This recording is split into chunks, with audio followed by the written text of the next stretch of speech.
the river had a name, they just named it the New River.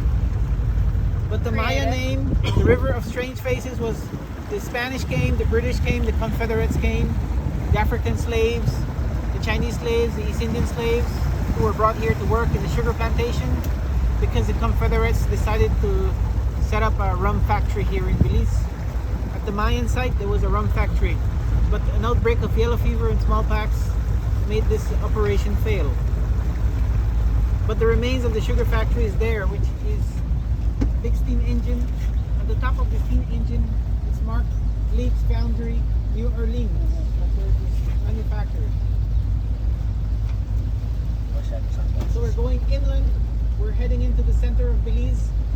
The Caribbean Sea will stay behind us. The Caribbean Sea is not going to be ahead of us.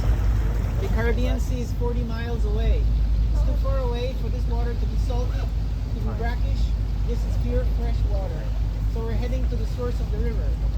The New River Lagoon. The New River Lagoon is the largest body of fresh water in Belize. The lagoon is 20 miles long, a mile wide and 100 feet deep. A lagoon that had never gone dry, and it gave life to over 50,000 people. Most Mayan cities are 300 to 500 before Christ. This Mayan city is 1500 years before Christ. This is one of the older Mayan cities. There's just a handful of Mayan cities this old. You said 1,500 years? 1,500 years before Christ.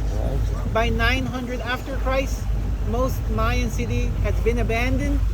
But this city was not abandoned. This city kept living. There was people here till the Spanish came. When the Spanish was not looking, Amaya burned down the church, and they're forced to build a second church. They will burn the second church and chase the Spanish away. So when the British came, they saw the abandoned church, they saw the Maya people living there, and they named it Indian Church. So the site was excavated from 1974 till 1989. David Pendergast and Claude Belanger, the Canadians who were sponsored by the Royal Ontario Museum. In 1991, the site is declared a national park, and the people who were living next to the Mayan ruins were relocated a mile away. So today there's a village out there, but the village was next to the Mayan site. My wife was born in the village, and she remembers when they were relocated. Huh. You know the name McAfee? Yeah. Software and computer McAfee? Yeah. He built this place. His name is John McAfee. This one? Yeah, the antivirus guy. Yeah.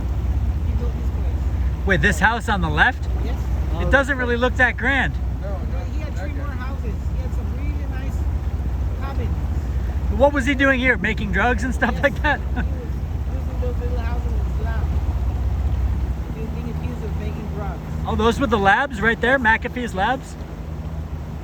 Kids, we have to take off. So if you leave your hand, if it's slack, it would fly away. Okay.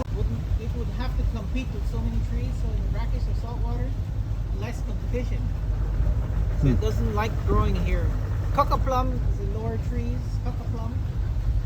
The canopy of the forest is bullet tree. That's the tallest tree in this jungle now. But when the British came in the 17th century, there were mahogany trees which would have been quadruple the size of this jungle. Giant trees. And they saw this industry of logging. And later they will introduce a train and a rail so they can take all the mahogany tree out of here. So it took them about 200 years to cut every single mahogany tree. Now we don't have any mahogany trees, which is 1,000-year-old on this river. Not even ones remaining standing. You said it took them 200 years? 200 years to cut the millions of mahogany trees that existed in this jungle. 1,000-year-old trees. Yeah. And they shipped them all to Europe, or? All back to Europe. It was a great industry. There was a train and also